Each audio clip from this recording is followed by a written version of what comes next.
الحمد لله رب العالمين والصلاة والسلام على مبعوث رحمة للعالمين وعلى آله وأصحابه أجمعين نبينا محمد وعلى آله وأصحابه ومن تبعهم بإحسان إلى يوم الدين. أعوذ بالله من الشيطان الرجيم. بسم الله الرحمن الرحيم.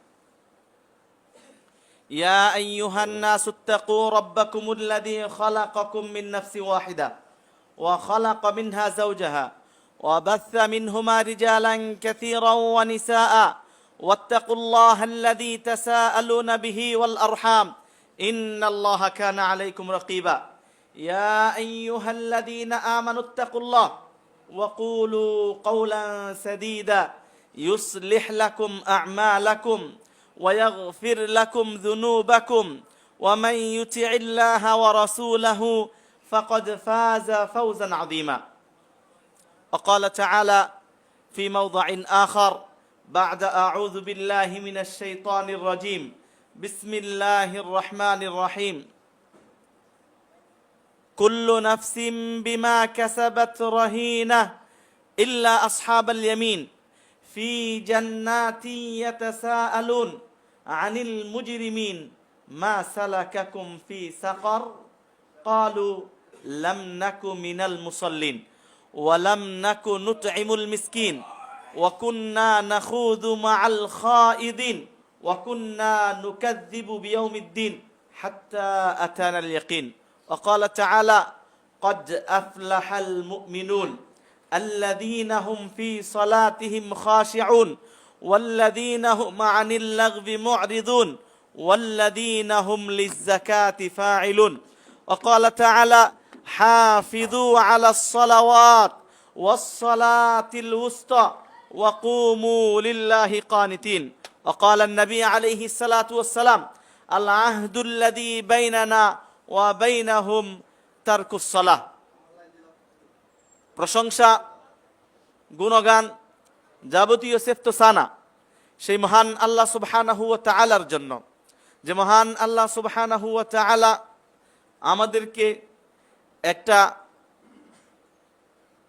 ইবাদত দিয়েছেন, যে ইবাদতের কোনো বিকল্প নেই, যে আল্লাহ সুবহানাহু ওয়া তাআলা অন্তরের প্রশান্তির জন্য, বিপদ আপদ থেকে মুক্ত থাকার জন্য এমন একটা ইবাদত দিয়েছেন, যে ইবাদত আল্লাহ রাব্বুল আলামিন যে ইবাদতের বাদিল দেন নাই, যে ইবাদতটা একটু ভিন্ন রকম, একটু এক্সেপশনাল, একটু আলাদা, অন্য ইবাদতের মতো নয়, সেই ইবাদতটা হলো as-সালাহ।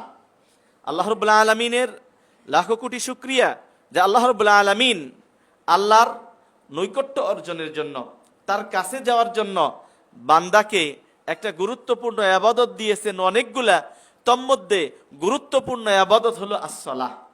সেই আল্লাহর জন্য প্রশংসা করি যে আল্লাহর কাছে যেতে পারি আমরা সেই ইবাদতের মাধ্যমে, সেটা হলো সালাহ। আল্লাহ রাব্বুল আলামিনের লাখো কোটি শুকরিয়া, অন্তরের অন্তঃস্থল থেকে আমরা কালিমাতু শুকর আদায় করে বলি আলহামদুলিল্লাহ। সালাতু সালাম বর্ষিত হোক সেই হাবিবের উপর, যে হাবিব সাল্লাল্লাহু আলাইহি ওয়াসাল্লাম সালাতের গুরুত্ব বুঝে, সালাতের গুরুত্ব সাহাবীদেরকে বুঝিয়েছেন, বুঝে তিনি কিভাবে সালাত পড়েছেন সেটার পদ্ধতি, সালাত তথা নামাজের পদ্ধতিটাও হাবিব সাল্লাল্লাহু আলাইহি ওয়াসাল্লাম আমাদেরকে শিখিয়ে দিয়েছেন। সেই নবীর উপর আমরা একবার সালাতু সালাম পাঠ করি। আল্লাহুম্মা সাল্লি আলা মুহাম্মদ ওয়া আলা আলি মুহাম্মদ কামা সাল্লাইতা আলা ইব্রাহিম ওয়া আলা আলি ইব্রাহিম ইন্নাকা হামিদুম মাজিদ। আল্লাহুম্মা বারিক আলা মুহাম্মদ ওয়া আলা আলি মুহাম্মদ কামা বারাকতা আলা ইব্রাহিম ওয়া আলা আলি ইব্রাহিম ইন্নাকা হামিদুম মাজিদ। সম্মানিত উপস্থিতি, পর্দার অন্তরালের মা ও বোনেরা, আজকে কর্তৃপক্ষ জুমার খুতবায় যে বিষয় নির্ধারণ করে দিয়েছেন, বিষয়টা হলো আহমিয়াতুস সালাহ ওয়া কাইফিয়াতুহা, তথা নামাজের গুরুত্ব এবং তার পদ্ধতি কি, এ বিষয়ে আলোচনা করার জন্য কর্তৃপক্ষ আমাকে বিষয়টা দিয়েছেন। তো নামাজের গুরুত্ব যদি আমি বলতে যাই, আমি মাত্র কয়েকটা পয়েন্ট নামাজের গুরুত্ব সংশ্লিষ্ট বলবো। তন্মধ্যে একটা আমি শুরু করেছি যে নামাজ তথা সালাত এমন একটা ইবাদত, সালাত এমন একটা ইবাদত যে ইবাদতের মাধ্যমে বান্দা তার রবের, তার সৃষ্টিকর্তার কাছে যেতে পারে। যে আবাদতের মাধ্যমে বান্দা মানুষ তার মনের দুঃখ দুর্দশা দূর করতে পারে। বলি আলহামদুলিল্লাহ। প্রিয় ভাইরা আমার, সালাত এটার কোনো বাদিল নাই। বাদিল মানে আল্লাহ রাব্বুল আলামিনের নৈকট্য সন্তুষ্ট অর্জনের জন্য আল্লাহ বিভিন্ন আবাদত দিয়েছেন। যাকাত দিয়েছেন, হজ দিয়েছেন, দান সদকা দিয়েছেন ইত্যাদি, তাসবিহ ও তাহলিল দিয়েছেন। মানে আপনি তাসবিহ তাহলিল সুবহানাল্লাহ আলহামদুলিল্লাহ পড়লে আল্লাহর কাছে যেতে পারবেন, সন্তুষ্টি অর্জন করতে পারবেন। হজ করলে আল্লাহর সন্তুষ্টি অর্জন করতে পারবেন। অনেক আবাদত দিয়েছেন, প্রত্যেকটা আবাদতের আল্লাহ রাব্বুল আলামিন বাদিল দিয়েছেন। মানে ওই আবাদতটা যদি আপনি কোনো ঘটনাক্রমে না করতে পারেন তাহলে ওর বদল আছে, এটাকে বাদিল। যেমন আল্লাহ রাব্বুল আলামিন হজ্জের বিষয়ে বলেছেন, কোন ব্যক্তি যদি হজ করে, মান হাজ্জা ফালাম ইয়ারফুস ওয়ালাম ইয়াফসুক রাজাআ কায়াউমিন ওয়ালাদাতহু উম্মু। অর্থাৎ কোন ব্যক্তি যদি হজ করে, সেখানে কোনো পাপের কোনো কিছু সংশ্লিষ্ট না করে, তাহলে সে হজ থেকে এমন ভাবে ফিরে আসে যেন সে ওই দিন তার মায়ের পেট থেকে জন্মগ্রহণ করলো। তার মানে সে মাসুম, তার কোনো গুনাহ নাই। হজ করলে সমস্ত গুনাহ আল্লাহ ক্ষমা করে দেয়। সুবহানাল্লাহ। প্রিয় ভাইরা আমার, এই হজ যার উপর ফরজ হয়েছে, হজ কোন ঘটনাক্রমে আপনি করতে পারেন নাই। আপনার উপর হজ ফরজ, আপনি করতে পারেন নাই, মৃত্যুবরণ করেছেন। এখন এই হজ্জের বদল আছে। বদল মানে আপনার পক্ষ থেকে কেউ যদি হজ করে দেয়, তাহলে আপনার উপর যে ফরজ ছিল এই ফরজিয়তটা আদায় হয়ে যাবে। এই জন্য এটাকে বলা হয় বদল হজ। আমি আপনাকে বোঝাতে চাচ্ছি, নামাজ এমন ইবাদত যার বদল নাই। হজ্জের বদল আছে। আপনার উপর হজ ফরজ ছিল, হজ করতে পারেন নাই, আপনার পক্ষ থেকে কেউ হজ করে দিতে পারবে। অনুরূপভাবে যদি যাকাতের প্রতি আমি খেয়াল করি, আপনি অনেক অর্থ সম্পদশীল, আপনার উপর যাকাত ফরজ, কিন্তু আপনি দিচ্ছেন, দিবেন, এইভাবে করতে করতে আপনার মরণ চলে আসছে, আপনি যাকাত দিতে পারেন নাই। আপনার ওয়ারিশ যারা, আপনার সন্তানাদি যারা, তারা যদি আপনার পক্ষ থেকে এই যাকাতটা আদায় করে দেয়, তাহলে আল্লাহ রাব্বুল আলামিনের কাছ থেকে আপনি ক্ষমা পেয়ে যাবেন, তথা আপনার ওয়াজিব আদায় হয়ে যাবে। এই যাকাত আপনার সন্তানরা আদায় করে দেওয়ার কারণে আপনার পক্ষ থেকে এই যাকাতটা হয়ে যাবে, আল্লাহ আপনাকে পাকড়াও করবে না। তাহলে যাকাতও যদি অন্য কেউ, তথা আপনি যদি না করে অন্য কেউ করে দেয়, সেটাও কি হয়ে যায়? আদায় হয়ে যায়। মানে বদল আছে। একটা মাত্র ইবাদত, একটা মাত্র ইবাদত, যে ইবাদতের গুরুত্ব এত বেশি যে তার কোনো বাদিল নাই। মানে আপনি সালাত, আপনার সালাত অন্য কেউ পড়ে দিতে পারবে না। আপনি অসুস্থ, আপনি কি মনে করছেন আপনার সালাত আমি পড়ে দিলে হয়ে যাবে? না। কিন্তু আপনি অসুস্থ যদি এমন হন যে আপনি ওই অসুস্থ থেকে মুক্ত হওয়ার কোনো উপায় নাই, তাহলে আপনি বদল হজ করাতে পারেন, কিন্তু সালাতটা করানো যাবে না। আপনি কোন ধরনের অসুস্থ, আপনি যে ধরনেরই অসুস্থ হন না কেন, ওই যে পদ্ধতিতেই থাকেন না কেন, যে অবস্থাতেই থাকেন না কেন, সালাত আপনাকে পড়তেই হবে। প্রিয় ভাইরা আমার, আমি এক নাম্বার সালাতের গুরুত্ব বোঝাতে যে আপনাকে বোঝাতে চাইলাম যে সমস্ত ইবাদতের যদি অন্য কেউ করে দেয় তাহলে আদায় হয়ে যায়। কিন্তু নামাজ এমন একটা ইবাদত যে ইবাদতের কোনো বদল নাই। মানে আপনার সালাত আপনাকেই পড়তে হবে। আপনার স্ত্রী, আপনার সন্তান বা আপনার শুভাকাঙ্ক্ষী কেউ যদি সালাত পড়ে দেয় তাহলে হবে না। যদিও হানাফি মাযহাবের একটা মাসআলা হলো, যদি কোনো ব্যক্তি মারা যায় দীর্ঘদিন সালাত না পড়ে, তাহলে তার পক্ষ থেকে অন্য ব্যক্তি এরকম সালাত পড়া, কিন্তু এই মাসআলাটা সঠিক না। মূল কথা হলো সালাতের কোনো বদল নাই, সালাতের কোনো বাদিল নাই। সালাত আপনাকেই পড়তে হবে, এটা আপনার উপর ফরজ।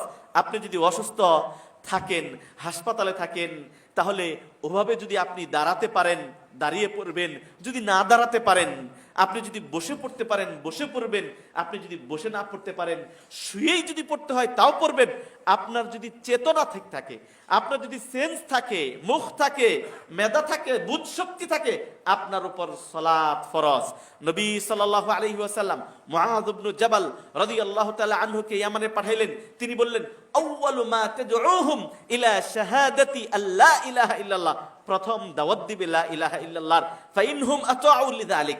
এইটা যদি মেনে নেই, তথা একজন মানুষ যদি মুসলমান হয়, লা ইলাহা ইল্লাল্লাহ মেনে নিল মানে সে মুসলিম হলো, আল্লাহকে মেনে নিল মানে সে মুসলিম হলো। মুসলিম যদি হয়, সর্বপ্রথম তার উপর কি ওয়াজিব? বললেন ফাইনহুম আতাউ লিযালিক, যদি এটা মেনে নেয় তাহলে তাদেরকে বলবে ইন্নাল্লাহ ফারাদা আলাইহিম খামসা সালাওয়াতিন ফি কুল্লি ইয়াউমিন ওয়া লাইলা। আল্লাহ রাব্বুল আলামিন তাওহীদের পর, ইকরারের পর, লা ইলাহা ইল্লাল্লাহ পাঠ করার পর, শাহাদা পাঠ করার পর, মানে আল্লাহকে মেনে নেওয়ার পর সর্বপ্রথম কাজ হলো আপনার সালাত। as-সালাত, তাহলে প্রথম কাজ হলো তাওহীদ, তারপরে এই সালাত। এই সালাতটা যদি ঠিক থাকে, আপনি সফল কাম হবে কিয়ামতের দিন। আল্লাহ নবী সাল্লাল্লাহু আলাইহি ওয়াসাল্লাম বলছেন, আউয়ালু মা ইউহাসাবু বিহিল আবদু ইয়াউমাল কিয়ামাতি as-সালাহ, ফাইন সালুহাত সালুহা সাইরু আমাল। আল্লাহ রাব্বুল আলামিন, নবী সাল্লাল্লাহু আলাইহি ওয়াসাল্লাম বলেছেন, কিয়ামতের দিন সর্বপ্রথম যে হিসাব নেওয়া হবে সেটা হবে সালাতের। যদি সালাতের হিসাব আপনি দিতে পারেন, বাকি হিসাবটা আল্লাহ সহজ করে দিবেন।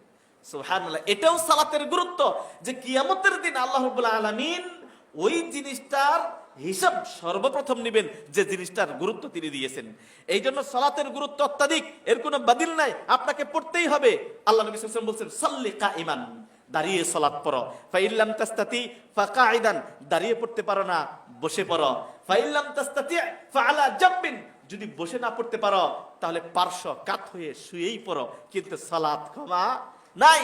প্রিয় ভাইরা আমার, আপনার গোটা শরীর যদি ব্যান্ডেজ করা থাকে, আপনার মস্তিষ্ক যদি কাজ করে যে আপনার মাথা ঠিক আছে, তাহলে আপনাকে সালাত পড়তে হবে। ইশারায় হলেও সালাত পড়তে হবে, চোখের ইশারাতেও সালাত পড়তে হবে। এই জন্য সালাতের গুরুত্বের ক্ষেত্রে আমি এক নাম্বার পয়েন্ট আপনাদেরকে যেটা বুঝাইতে চাইলাম, সেটা হলো প্রিয় ভাইরা আমার, সালাত এর কোনো বিকল্প নাই। সালাত এমন একটা ইবাদত, আপনি যদি আদায় না করেন অন্য কেউ আদায় করে দিতে পারবে না। সুতরাং সালাতের ক্ষেত্রে অবহেলা নাই। এই জন্য নবী সাল্লাল্লাহু আলাইহি ওয়াসাল্লাম বলেছেন, আল আহদুল্লাযী বাইনানা, অর্থাৎ কাফের এবং মুসলিমদের মধ্যে পার্থক্য হলো as-সালাহ, as-সালাহ। দ্বিতীয়, সালাতের গুরুত্ব বোঝাতে যে আমি 2 নাম্বার যে পয়েন্টটা আপনাদেরকে যেটা বোঝাবো, আল্লাহ রাব্বুল আলামিন এই পৃথিবীতে আপনাকে আমাদেরকে কিছু নিয়ম, কিছু কানুন দিয়েছে নবী সাল্লাল্লাহু আলাইহি সাল্লামের উপর, সেগুলো আমরা বাস্তবায়ন করি। তথা পর্দার বিধান দিয়েছেন, যাকাতের বিধান দিয়েছেন, হজ্জের বিধান দিয়েছেন, আরো বিভিন্ন দান সদকা ইত্যাদি নানান রকমের বিধিবিধান আল্লাহ রাব্বুল আলামিন আমাদেরকে নাজিল করেছেন আমাদের উপর। আপনি কি জানেন সালাত এতটা গুরুত্বপূর্ণ ইবাদত, সালাতের গুরুত্ব এতটাই বেশি, আল্লাহ রাব্বুল আলামিন সমস্ত ইবাদত ফরজ করলেন দুনিয়ার বুকে। মানে জিবরিল আমিন আল্লাহর পক্ষ থেকে কোনো বিধিবিধান, কোনো আদেশ, কোনো নিষেধ তিনি নিয়ে এসেছেন, নবী সাল্লাল্লাহু আলাইহি ওয়াসাল্লামকে বলেছেন আল্লাহ এই আদেশ করেছেন, আল্লাহ এই বিধিবিধান দিয়েছেন। আল্লাহ নবী সাল্লাল্লাহু আলাইহি ওয়াসাল্লাম দুনিয়াতে বসে ওই বিধিবিধান তিনি জিবরিল আমিনের মাধ্যমে শুনেছেন এবং সাহাবীদেরকে সেটা জানিয়ে দিয়ে গেছেন। সমস্ত ইবাদত, শুধুমাত্র একটা মাত্র ইবাদত দুনিয়ায় নাজিল হয় নাই, দুনিয়ায় অবতীর্ণ হয় নাই। আল্লাহ রাব্বুল আলামিন সালাত ফরজ করেছেন ফাওকা সাবআ সামাওয়াত, 7 আসমানের উপরে আল্লাহর কাছে নিয়ে যে আল্লাহ সালাত ফরজ করেছেন। সুবহানাল্লাহ। এটার গুরুত্ব যদি আরেকটু মিসাল দেই বুঝতে পারবেন। একটা রাষ্ট্রীয় ফরমান জারি হয়ে গেল, ধরেন আজকে অধিকাংশ মুসলিম আমরা চাচ্ছি ইসকন জঙ্গি সংগঠনেরা বন্ধ হোক, ঠিক কিনা? একজন মুসলিমকে জবাই করে হত্যা করতেছে, বাংলাদেশের খায়, বাংলাদেশে বাস করে, তাদের অন্তর ইন্ডিয়ার জন্য কাঁদে। এই ধরনের মানুষ এরা দেশদ্রোহী, এদের নিষিদ্ধ চাই। আমি উদাহরণ দিচ্ছি, ওই দিকে বক্তব্য দিব না, কারণ আমার বক্তব্যের বিষয় সুনির্দিষ্ট। সেটা হলো নামাজের গুরুত্বের তার পদ্ধতি, গুরুত্ব সম্পর্কে একটা পয়েন্ট আলোচনা করছি। দ্বিতীয় পয়েন্ট আমি যেটা বোঝাতে চাচ্ছি সেটা হলো সমস্ত ইবাদত বন্দেগী ফরজ হয়েছে দুনিয়াতে, এক্সেপশনাল সালাত ভিন্ন রকম। আল্লাহ রাব্বুল আলামিন হজ, রোজা, অন্যান্য ইবাদত যেমন জিবরিল আমিনের মাধ্যমে দুনিয়াতে ফরজ করলেন, আল্লাহ রাব্বুল আলামিন নামাজটাও তাই করতে পারতেন, পারতেন না? তিনি চাইলে তিনি তা করলেন না। তিনি করলেন কি? আল্লাহ নবী সাল্লাল্লাহু আলাইহি সাল্লামকে কাছে ডেকে নিলেন। সুবহানাল্লাহ। আমি এটাই বোঝাতে চাচ্ছি, কাছে ডেকে নিয়ে তিনি তার উপর সালাত ফরজ করলেন। মানে বিষয়টা কেমন? এমন যে আজকে ডক্টর ইউনূস ঘোষণা দিয়ে দিল, ওই রাষ্ট্রীয় টেলিভিশনে বা ব্রিফিং করে দিল ইসকন নিষিদ্ধ, আপনারা এখানে শুনতে পেলেন। আর যদি ডক্টর ইউনূস আপনাকে ডাকে, হামজা রাদিয়াল্লাহু তাআলা আনহু কমপ্লেক্সের সভাপতি অ্যাডভোকেট মইনুল, তুমি আসো, তোমার সাথে কথা আছে। দাও, কাছে নিয়ে যদি বলে তোমার এলাকাতে যেন এই জিনিসটা বাস্তবায়ন হয়, তুমি এই কাজটা করবে, তাহলে ওইটার গুরুত্ব কম হবে না বেশি হবে? গুরুত্ব বুঝাতে যে শুধু আপনাকে এটাই বুঝাবো, সমস্ত ইবাদত আল্লাহ দুনিয়াতে ফরজ করলেন, দুনিয়াতে, পৃথিবীতে এক্সেপশনাল as-সালাহ, শুধুমাত্র নামাজ আল্লাহ দুনিয়াতে ফরজ করলেন না, তার প্রিয় হাবিব মুহাম্মদুর রাসূলুল্লাহ সাল্লাল্লাহু আলাইহি ওয়াসাল্লামকে তার কাছে নিলেন। হ্যাঁ, কাছে নিলেন। এই যে তার কাছে নিলেন, এটার নাম মেরাজ। এই মেরাজে লম্বা হাদিস, মেরাজের ঘটনা। আল্লাহ নবী সাল্লাল্লাহু আলাইহি ওয়াসাল্লাম প্রথম আসমানে গেলেন, যাওয়ার পরে বললেন ইফতাহ। হ্যাঁ, জিবরিল আমিন বলতেছেন আকাশের দরজা খোলা। ফেরেশতারা যারা দায়িত্বে আছেন বললেন মান মাআক, মান আনতা, আমান মাআক, আপনি কে? বলে আমি তো জিবরিল আমিন, আপনি তো মারুফ। আপনার সাথে কে?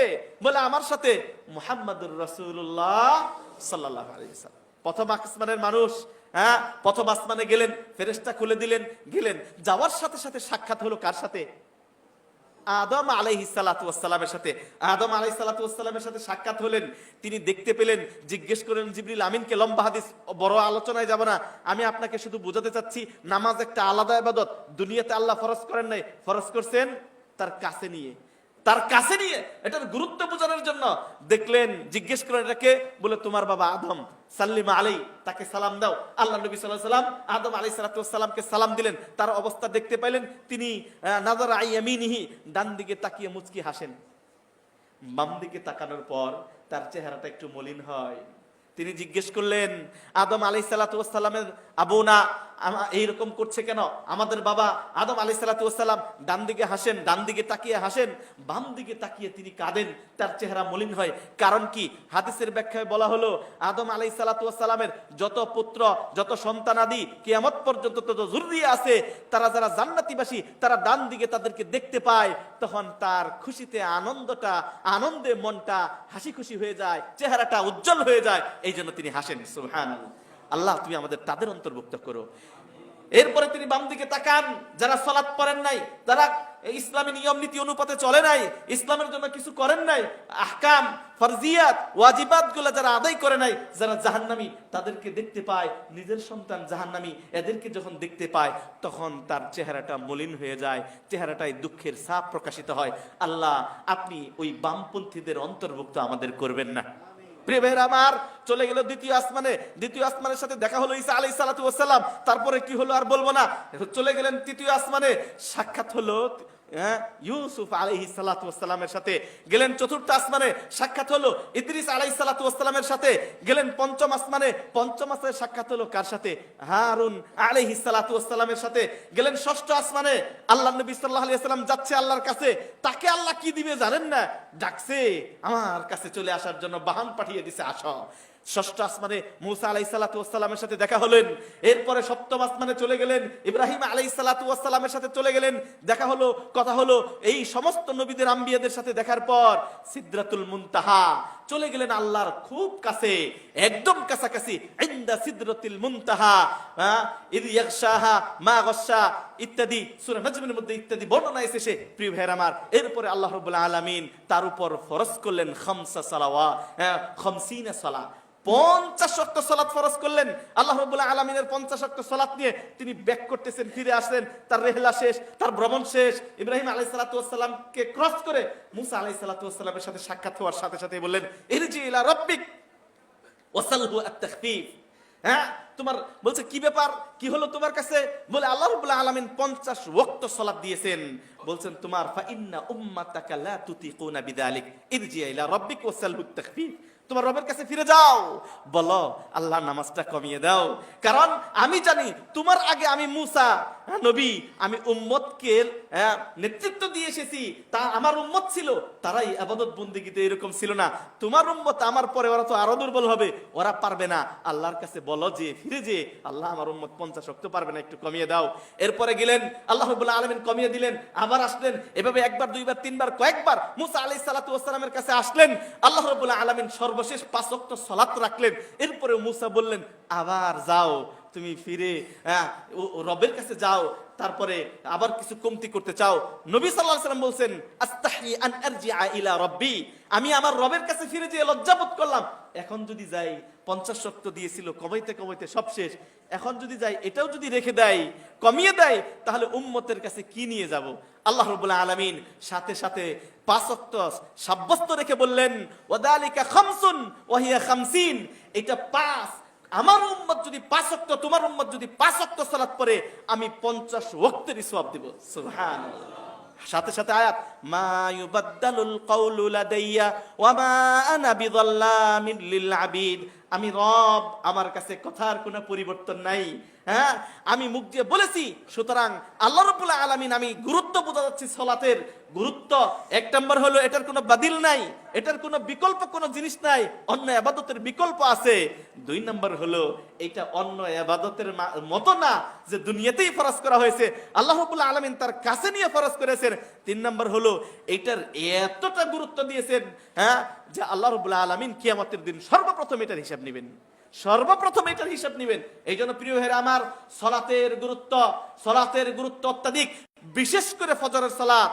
হ্যাঁ, ফজরের সালাত, শীতকাল এসেছে, অনেকে ফজরের সালাতের গুরুত্ব নাই। আল্লাহ রাব্বুল আলামিন কুরআনুল কারীমে বলেছেন, হাফিযু আলাস সালাওয়াত ওয়াস সালাতিল উসতা, সমস্ত সালাতের তোমরা হেফাজত করবে, বিশেষ করে উসতা, মধ্যম সালাত কোনটা, এটা একজন একক কথা বলেছেন।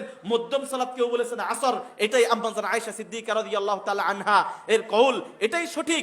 বিশেষ করে ফজরের সালাত কোন ব্যক্তি যদি না পড়ে, আল্লাহ নবী সাল্লাল্লাহু আলাইহি ওয়াসাল্লামের কাছে এক ব্যক্তির কথা উল্লেখ করলেন, অমুক ব্যক্তি ফজরের নামাজে উপস্থিত হয় নাই। আল্লাহ নবী সাল্লাল্লাহু আলাইহি ওয়াসাল্লাম বললেন, বালাশ শাইতানু ফি উযুনাই, হ্যাঁ, ওর কানে শয়তান প্রসাব করে দিয়েছে। হ্যাঁ, এই জন্য ফজরের আজান শুনতে পাই নাই। অনেকে বলে ঘুমাইছি, এমন ঘুম আসছি যে আমি ফজরের আজান শুনতে পাই নাই। নবী সাল্লাল্লাহু আলাইহি ওয়াসাল্লাম বললেন, যে ব্যক্তি ফজরের আজান শুনতে পায় না, নামাজে উপস্থিত হয় নাই, ওর কানের মধ্যে শয়তান প্রসাব করে দিয়েছেন।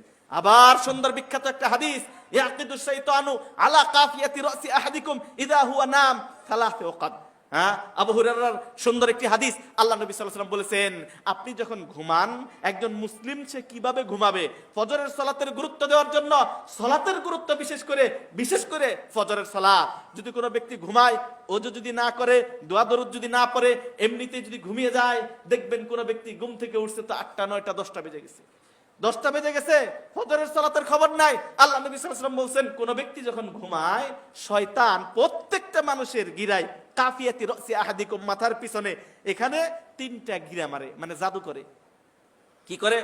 জাদুর মধ্যে বলে, আলাইকা লাইলুন তাওয়িলুন ফারকুদ, রাত অনেক লম্বা, ঘুমাও, এটা বলে জাদু করে আপনাকে। প্রত্যেকটা মানুষ জাদুগ্রস্ত হয়ে থাকে, এই জাদু ছাড়াতে হয়। এই হাদিসের মধ্যে জাদু ছাড়ানোর জন্য আল্লাহ নবী সাল্লাল্লাহু আলাইহি ওয়াসাল্লাম পদ্ধতি বলে দিয়েছেন।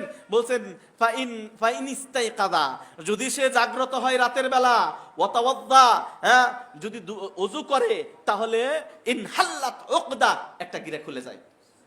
3 বার শয়তান গিরা দেয় আপনার গাড়ির পাশে, আপনি টের পান না, আপনি উপস্থিত পান না, এই জন্য এমন ঘুম আসে আপনি উঠতে পারেন না। গিরা দেয় 3 বার, 3টা গিরা।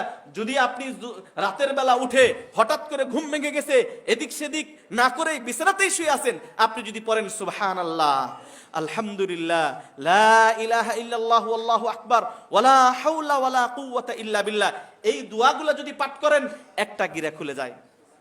ফা ইন দাআ উস্তুজিবা, বুখারীর হাদিস। আল্লাহ নবী সাল্লাল্লাহু আলাইহি ওয়াসাল্লাম বলেন, যদি দোয়া করে, এই দোয়াগুলা পাঠ করে, মানে সুবহানাল্লাহ, আলহামদুলিল্লাহ, লা ইলাহা ইল্লাল্লাহু আল্লাহু আকবার, ওয়ালা হাওলা ওয়ালা কুওয়াতা ইল্লা বিল্লাহ, এই মাত্র কয়েকটা বাক্য পাঠ করে আপনি ফা ইন দাআ উস্তুজিবা, আপনি যদি আল্লাহর কাছে দোয়া করেন, আল্লাহ আমি যেন ফজরের নামাজে উঠতে পারি, আল্লাহ সয় সম্পত্তি বাড়িয়ে দিও, আল্লাহ সুস্থ রেখো, আল্লাহ সন্তান দিও, আল্লাহ দেশটাকে, আপনি যে দোয়া করবেন, হাদিস বুখারীর, আল্লাহ নবী সাল্লাল্লাহু আলাইহি ওয়াসাল্লাম বলেছেন তার দোয়া কবুল করা হয়। আমি কি করি? ঘুম থেকে উঠাই, আগে দেখি মোবাইলটা কোন জায়গায় আছে, তাই না? অথচ ঘুম থেকে উঠে রুজু হতে হবে আল্লাহর দিকে, আল্লাহকে স্মরণ করতে হবে, তাহলেই একটা গিরা খুলে যাবে। দ্বিতীয়, যদি ওযু করেন, আরেকটা গিরা খুলে যায়। ফা ইন সাল্লা, যদি সালাত আদায় করে, ফজরের সালাত হোক, তাহাজ্জুদ হোক, যদি সালাত আদায় করে রাতের বেলা অথবা ফজরের সালাত, আল্লাহ নবী সাল্লাল্লাহু আলাইহি ওয়াসাল্লাম বলছেন, ফা আসবাহা নাশীতান তাইয়িবান, সে সকাল বেলা উঠে প্রফুল্ল হৃদয়ে, হ্যাঁ, হাসি খুশি মন। এই জন্য মুমিন যে ফজরের সালাত পড়ে, দেখবেন ফজরের নামাজ পড়ে কি খুশ গল্প, কি সুন্দর, মনটাই ভালো, ঠিক কিনা? যারা ফজরের নামাজ পড়বেন, দেখবেন এই যে জাদু থেকে আপনি মুক্ত হয়ে গেছেন। সকালবেলা দেখবেন আল্লাহর নবীর বাণী, হ্যাঁ, এটা মিথ্যা কখনো হতে পারে না, হাদিসটা বুখারীর। সকালবেলা উঠবেন প্রফুল্ল হৃদয়ে, সুন্দর মন চান, গুড মর্নিং চান, ভালো সকাল চান, আপনাকে ফজরের সালাত পড়তে হবে, রাতে জিকির আজগার করতে হবে। ফজরের সালাত যদি আদায় করেন, সুন্দর মন পাবেন, হাসি খুশি মন পাবেন। ওয়া ইল্লা খাবিসান নাফস, যদি আপনি এই কাজগুলো না করেন, হ্যাঁ, নামাজের গুরুত্ব দিয়ে যদি সালাতগুলো আদায় না করেন, আল্লাহ নবী সাল্লাল্লাহু আলাইহি ওয়াসাল্লাম বলছেন খাবিসান নাফস, 10টা পর্যন্ত ঘুমের পরে কয় মনটা ভালো না, হ্যাঁ, মনটা ভালো না। দেখবেন মনের ভিতরে আনন্দ নাই, কাজে গেছেন, সিএনজি স্টার্ট করছেন, বাইরে হয়ে গেছেন, দেখবেন আরেকজনের সাথে ঝগড়া লেগে গেছে, হ্যাঁ, বসের সাথে ঝগড়া, অমুকের সাথে ঝগড়া, কারণ আপনি জাদুগ্রস্ত। আপনি জাদুগ্রস্ত, জাদু কাটান নাই, আপনি ফজরের সালাতের গুরুত্ব দেন নাই। আল্লাহ নবী সাল্লাল্লাহু আলাইহি ওয়াসাল্লাম বলছেন, আপনি নিজের আত্মাটাকে মানে রাহা দেওয়ার জন্য, নিজের আত্মাটাকে যেন একটু ভালো করে ঘুমাচ্ছেন কেন? যেন মনটা ভালো থাকে, শরীরটা ভালো থাকে। আল্লাহ নবী সাল্লাল্লাহু আলাইহি ওয়াসাল্লাম বলছেন খাবিতান নাফস, নামাজ না পড়ে, ফজরের সালাত নামাজ না পড়ে যদি আপনি ঘুমান, আপনার মন হবে খারাপ, হ্যাঁ, গুড মর্নিং হবে না, শুভ সকাল হবে না, ভালো সকাল আপনি পাবেন না। প্রিয় ভাইয়ের আমার, এই জন্য সালাতের গুরুত্ব অত্যাধিক। আল্লাহ রাব্বুল আলামিন সালাতের গুরুত্ব আমাদেরকে বোঝার এবং অনুধাবন করার তৌফিক দান করেন, আমিন। সালাতের গুরুত্ব, এখানে আলোচনার ইতি টানবো, অনেকগুলো পয়েন্ট নিয়েছিল। কোন ব্যক্তি ফজরের সালাত যদি আদায় না করে, কিয়ামতের দিন ওই ব্যক্তিকে পাথর দিয়ে মাথায় মারা হবে। লম্বা হাদিস একটা, সামরাত ইবনে জুনদুব থেকে বর্ণিত হাদিসটি। আল্লাহ নবী সাল্লাল্লাহু আলাইহি ওয়াসাল্লাম যখন মেরাজে গেলেন, দেখতে পেলেন যে এক ব্যক্তি পাথর নিয়ে দাঁড়িয়ে আছে, হঠাৎ করে আরেক ব্যক্তি আসতেছে, ওই ব্যক্তিকে পাথর দিয়ে মাথার মধ্যে মারতেছে। পাথর দিয়ে মারার কারণে মাথাটা ভেঙে টুকরা টুকরা হয়ে ছিঁড়ে ছিঁড়ে চলে যাচ্ছে, আবার জোড়া লাগতেছে, হ্যাঁ, আবার পাথর দিয়ে মারা হচ্ছে, আবার মাথা চূর্ণ বিচূর্ণ হয়ে যাচ্ছে, আবার এভাবে তাকে শাস্তি দেওয়া হচ্ছে। নবী সাল্লাল্লাহু আলাইহি ওয়াসাল্লাম জিজ্ঞেস করলেন, আর কি হয়েছে? জিবরিল আমিন বললেন, হ্যাঁ, ফজরের সালাত পড়া ব্যতীত এই ব্যক্তি ঘুমিয়েছে, তথা সালাতে এত গুরুত্ব যে সালাত না পড়ার কারণে আপনার মাথা চূর্ণ বিচূর্ণ করা হবে পাথর দিয়ে। আল্লাহ রাব্বুল আলামিন আমাদেরকে সালাতের গুরুত্ব, সালাত আদায় করার তৌফিক দান করুন, আমিন। প্রিয় ভাইরা আমার, ইমাম আহমদ বিন, যদি আকওয়ালুল আইম্মা আমরা শুনি যে কোন ইমাম কি বলেছেন, কোন ব্যক্তি যদি সালাত ত্যাগ করে, এটাও সালাতের একটা গুরুত্ব। ইমাম আবু হানিফা, ইমাম আযম আবু হানিফা রাহিমাহুল্লাহু তাআলা, অনেকে বলে আহলুল হাদিস বা সালাফি, ইমাম আবু হানিফাকে তারা গালি দেয়, কখনো না, এটা মিথ্যা এবং বানোয়াট এবং আমাদের উপর তুহমাত। আমরা আহলুল হাদিস বা সালাফি, আমার সামনে একজন শাইখ বসে আছেন আবু বকর মাক্কি, তিনি আমার কথা সত্যায়ন করবে। আমরা সৌদি আরবে যারা লেখাপড়া করেছি, কখনো কোনো আইম্মাদেরকে গালি দেওয়া শিখাই নাই। এটা আমি এখানে দেড়ত কণ্ঠে বলতে যাচ্ছি, অনেকে হানাফি ভাইরা আসছেন, আমরা এই মানহাজ কখনো শিখি নাই যে কোনো ইমামকে গালি দেওয়া। বরং ইমাম আবু হানিফার নাম বললে আমরা বলি রাহিমাহুল্লাহ তাআলা, ইমাম মালিকের নাম বললে বলি রাহিমাহুল্লাহ তাআলা, আল্লাহ তাআলা তাদের উপর রহম করুন। ইমাম আবু হানিফা রাহিমাহুল্লাহ বলেছেন, ইউহবাস, কোন ব্যক্তি যদি সালাত আদায় না করে, তাহলে জেলখানায়, ইউহবাস ফি সিজনি, জেলখানায় বন্দী রাখতে হবে, ওয়া ইউযরাব, তাকে পিটাইতে হবে, যতক্ষণ পর্যন্ত নামাজ না পড়ে ততক্ষণ পর্যন্ত জেলখানায় বন্দী রেখে তাকে সালাত পড়াতে বাধ্য করতে হবে। আল্লাহু আকবার। ইমাম আবু হানিফার কথা, আপনি যদি নামাজ না পড়ে, যদি ইমাম আবু হানিফা, যেহেতু আমাদের দেশটা হানাফি মাযহাবের আলোকে চলে, ইমাম আবু হানিফার এই কথা যদি বাস্তবায়ন করা হয়, জেলখানায় চলবে? এই মানুষগুলোতে জেলখানায় জায়গা হবে?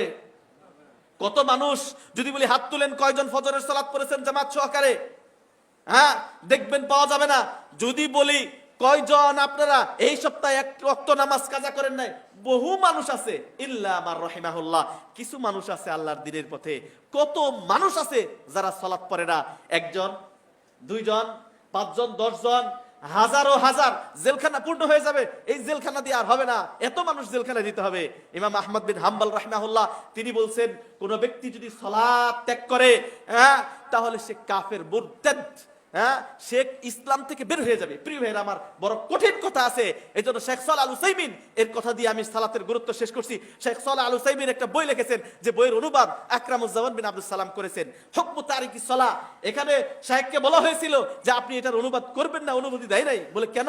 যে আমি আরবিতে যা লিখছি এটার অনুবাদ তুমি করতে পারবা না, বা তুমি এটার একটু বক্র করে অনুবাদ করবে। বলে কেন? কারণ আমি এত কঠিন সালাতের গুরুত্বের বিষয়ে এত কঠিন কথা বলেছি, এটা যদি তুমি তোমার জাতির মানুষের কাছে বলো তাহলে এই জাতি মেনে নেবে না। মানে না শেখ, আপনার অনুবাদ যেই রকম যা আছে কথা আমি তাই অনুবাদ করব, আমি একটু অনুবাদে পরিবর্তন করব না। এই জন্য হুকমু তারিকি সালাত পড়েন, ওখানে শেখ সালাহ আল হুসাইন বলছে কোন ব্যক্তি যদি সালাত না পড়ে তাহলে তার স্বামী স্ত্রী কাটা, মানে তাদের বৈবাহ সম্পর্ক কি বাতিল। কোন ব্যক্তি যদি নামাজ না পড়ে মাকাবিরুল মুসলিমিনে, তার কবরস্থানে, মুসলমানদের কবরস্থানে আপনার কবর দেওয়া যাবে না। কত কঠিন কথা। কোন ব্যক্তি যদি নামাজ না পড়ে, আর এটাই সঠিক কথা, একজন মুসলিম কাফের এবং মুসলমানদের মধ্যে পার্থক্য হলো সালাত। কোন ব্যক্তি যদি সালাত না পড়ে তাহলে সে ওয়ারিসদার হবে না। এবার আপনি চিন্তা করেন আপনার কত সন্তান ওয়ারিসদার হবে না। আপনি সত্যিকার অর্থে যদি এই মাসআলা মানেন তাহলে আপনার যে সন্তান আছে যারা সালাত পড়ে না তাদেরকে স্পষ্ট ঘোষণা দিবেন আজ থেকেই যে আমি মৃত্যুর পর তুমি যদি সালাত না পড়ো তাহলে তুমি আমি ওয়ারিস থেকে বঞ্চিত হবে। পারবেন করতে এটা? মুসলমানদের কবরস্থানে নাস্তিক, রামবাম ইত্যাদি কোনোদিন নামাজ পড়ে না, তারা জানাজা পড়ে মুসলমানদের কবরস্থানে কবর দেওয়া হয়, ঠিক কিনা?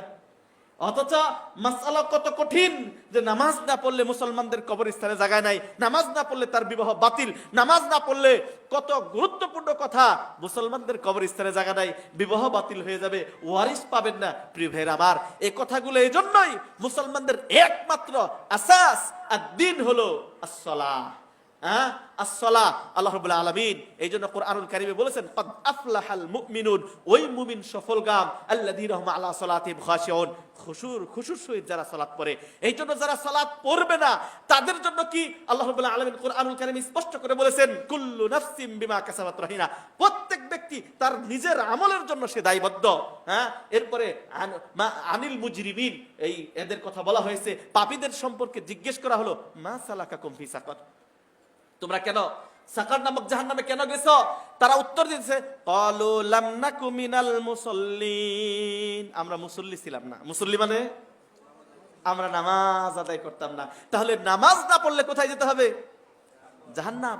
স্পষ্ট সাকর নামক জাহান্নামে। আল্লাহ রাব্বুল আলামিন নবী সাল্লাল্লাহু আলাইহি ওয়াসাল্লাম নামাজের কতটা গুরুত্ব দিয়েছেন একটা পয়েন্ট উল্লেখ করি, তাহলে বুঝতে পারবেন। আম্মা জান আয়েশা সিদ্দিকা রাদিয়াল্লাহু তাআলা আনহা বলছেন মাতান নবিয়্যু সাল্লাল্লাহু আলাইহি ওয়াসাল্লাম বাইনা হাকিনাতি ওয়া যাকিরাতি, অন্য রায়াতে আসছে বাইনা সাহরি ওয়া নাহরি, তথা আল্লাহর নবী সাল্লাল্লাহু আলাইহি ওয়াসাল্লাম মৃত্যুবরণ করেছেন আমার এইটা এবং উরুর মাঝামাঝিতে, তথা আম্মা জান আয়েশা সিদ্দিকা বসেছিলেন, এমত অবস্থায় আল্লাহ নবী সাল্লাল্লাহু আলাইহি ওয়াসাল্লামের এই চেহারাটা, আল্লাহ নবী সাল্লাল্লাহু আলাইহি ওয়াসাল্লামের মুখটা তার কোলে ছিল। এই জন্য বলতেছেন মা বাইনা নাহরি ওয়া সাহরি হাকিনাতি ওয়া যাকিনাতি, আমার কোলে ছিল।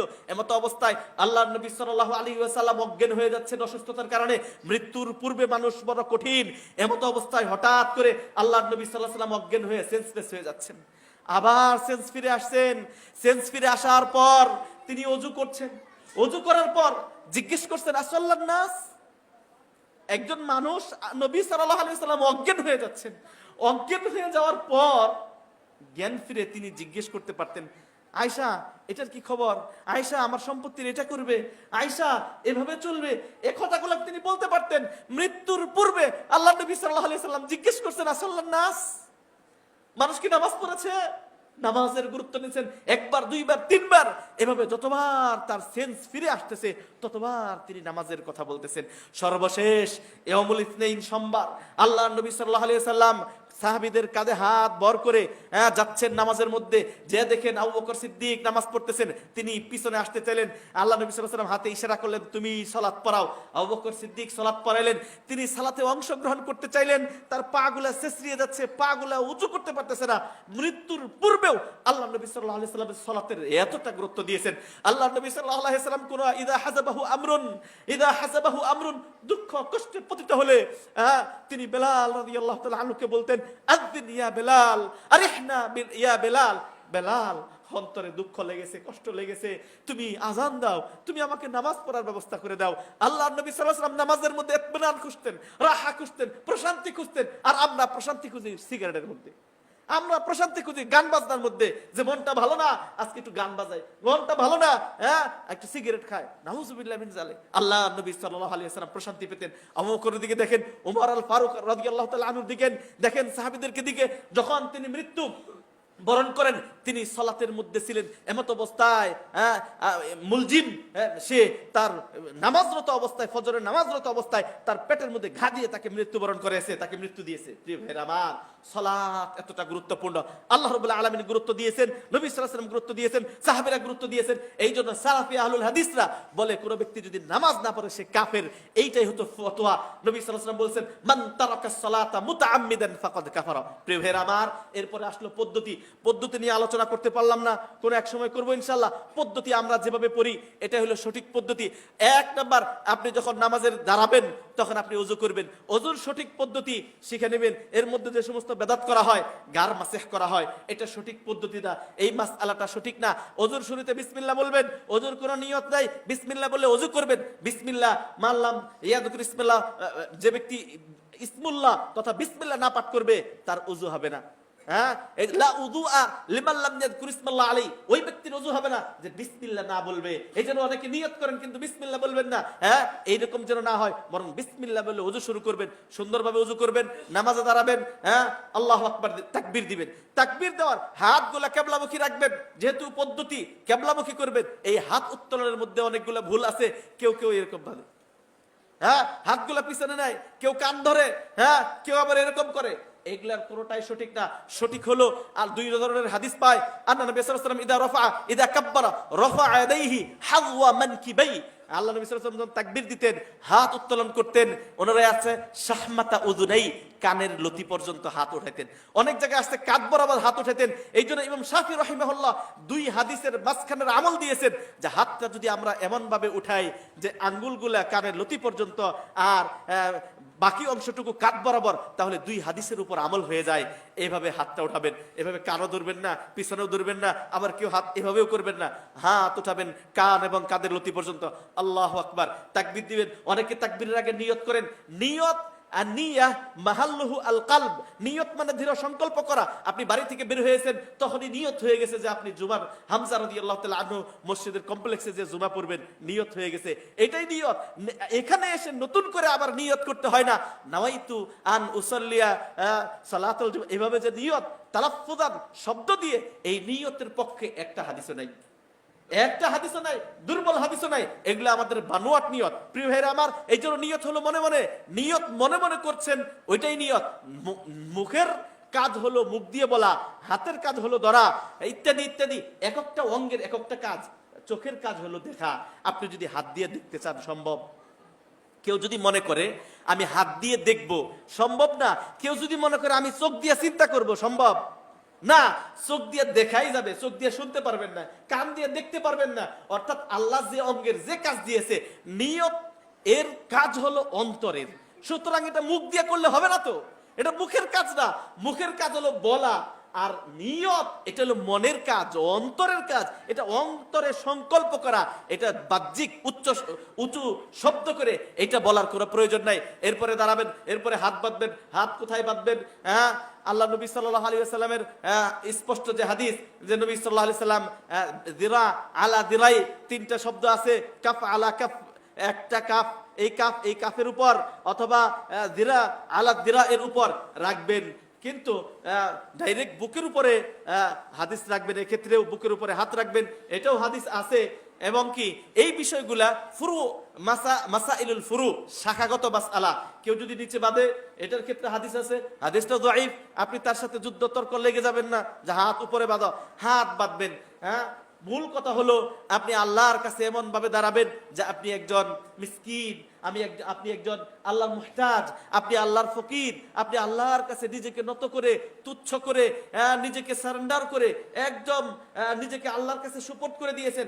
একজন ফকির যেমন আল্লাহর কাছে চায়, একজন ফকির যেমন মানুষের কাছে চায়, 5টা টাকা দেন, 10টা টাকা দেন, আপনি আল্লাহর কাছে নিজেকে ছোট করে দাঁড়িয়েছেন। আল্লাহ, আমি তোমার হীনতম একজন গোলাম, আমি একজন বান্দা, নগণ্য বান্দা, পাপী বান্দা, তোমার ডাকে সাড়া দিয়ে তোমার ইবাদতে দাঁড়িয়েছি। নিজেকে ছোট করে দাঁড়িয়ে যাবেন। এরপরে সূরা ফাতিহা পড়বেন। অনেকে বলে সূরা ফাতিহা পড়তে হবে না, এই মাসআলাটাও সঠিক হলো, সূরা ফাতিহা পড়তে হবে, এটা রুকন। আমরা সৌদি আরবে যারা লেখাপড়া করেছি তাদেরকে এটা রুকন শেখানো হয়েছে। আর যারা বলে লা সালাতা লিমান লাম ইয়াকরা বিফাতিহাতিল কিতাব, এই যে এটার যে ব্যাখ্যা ইমাম আবু হানিফার করা হয়, এটাতেও বোঝা যায় যে সূরা ফাতিহা পড়াই উত্তম। কারণ কি, ইমাম আবু হানিফা রাহিমাহুল্লাহর ব্যাখ্যা হলো লা সলাতা, নামাজ হবে না। এই লা সলাতা মানে লা কামাল আলিস সালাহ, নামাজ পরিপূর্ণ হবে না। এখন কোন মুসলমান নামাজ পড়বে আর সে ইচ্ছা করে চাবে যে নামাজ পরিপূর্ণ না হোক? কখনোই না। এবং আমাদের হানাফি ভাইরাও তারাও চাবে কি, নামাজ আমার পরিপূর্ণ হোক, পরিপূর্ণ সওয়াব পাই। সুতরাং ইমাম আলী ভাই এটার ব্যাখ্যা করেছেন লা সালাতা মানে নামাজ হবে না, একেবারে হবে না বিষয়টা তা না, মানে নামাজ পরিপূর্ণ হবে না, এইটা তিনি ব্যাখ্যা করেছেন। সুতরাং তার ব্যাখ্যার আলোকেও আমরা বলবো যে আপনি সূরা ফাতিহা পাঠ করবেন, তার সাথে অন্য সূরা মিলাবেন। আল্লাহ রাব্বুল আলামিন আমাদেরকে নামাজ যেন সঠিকভাবে পড়ার এবং তাকে সন্তুষ্ট করার তৌফিক আল্লাহ রাব্বুল আলামিন আমাদেরকে দান করুন, আমিন।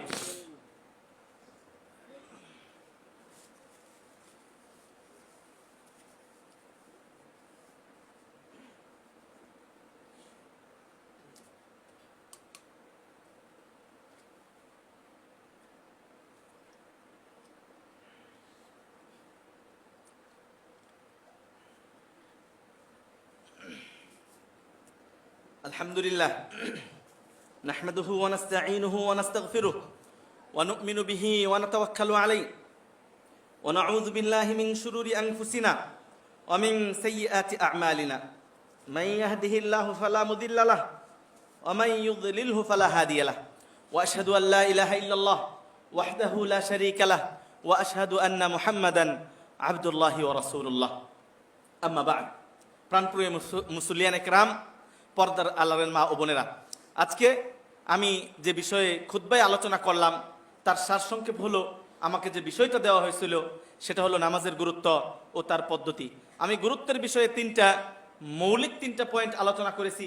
নাম্বার 1, আমি বোঝাতে চেয়েছি যে অন্য এবাদতের মতো সালাত না, সালাত একটু ভিন্ন এবাদত। হ্যাঁ, ভিন্ন এবাদত। এক্ষেত্রে কি অন্য সমস্ত এবাদতের বদল আছে, মানে আপনি ওইটা যদি না করেন আপনার পক্ষ থেকে আরেকজন করে দিতে পারে, কিন্তু সালাত ওই রকম না। সুতরাং এটার বদল নাই, আপনাকে করতেই হবে, এটার উপায় নাই। কারণ যদি এমন হতো না আমি না করলে আরেকজন করে দিলে হয়ে যাবে, সুতরাং একটু তাকাসুল, একটু অলসতা করতে পারতেন।